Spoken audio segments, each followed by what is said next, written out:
સુરેન્દ્રનગરનો હબિયાસર ગામનો પુલ ધરાશાયી થયો છે। પુલ તૂટવાનો બનાવ કેમેરામાં કેદ થયો છે। ચોટીલાના હબિયાસર ગામ પાસે આવેલો છે પુલ।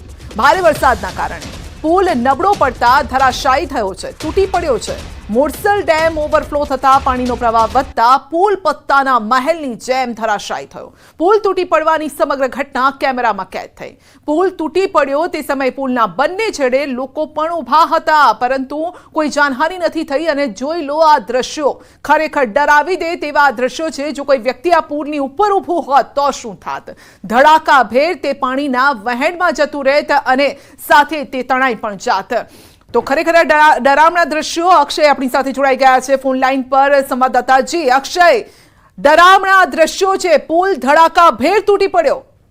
જી, ચોક્કસથી વાત કરવામાં આવે તો ચોટીલા તાલુકામાં છેલ્લા 2 દિવસથી આગ ફાટી હોય તેવી સ્થિતિ સર્જાઈ છે, જેને લઈને ચોટીલા તાલુકાનો જે મોરસલ ડેમ છે, ડેમ ઓવરફ્લો થતા એ ડેમના ધસમસતા પાણી છે પુલની નીચેથી પસાર થયા હતા, જેને લઈ અને આજે વર્ષો જૂનો જે બિસ્માર પુલ છે એ ધરાશાયી થઈ ગયો। તો પુલની બંને તરફ લોકો હતા અને જે પુલ તૂટવાની સમગ્ર ઘટના છે એ કેમેરામાં કેદ થઈ ગઈ હતું। પરંતુ સદનસીબે હતા કે આ પુલ તૂટવાની જે ઘટના છે એમાં એક પણ વ્યક્તિને જાનહાનિ થઈ નથી। પરંતુ હાલ જે હબિયાસર ગામ છે સંપર્ક વિહોણું બની ચૂક્યું છે અને ગામમાં જે લોકો છે તે ગામમાં રહી ગયા છે અને જે ગામની બહાર છે તે લોકો હવે ગામમાં પરત જઈ નથી શકે। અક્ષય, કેટલા ગામને જોડતો આ પુલ છે? કયો આ રસ્તો છે?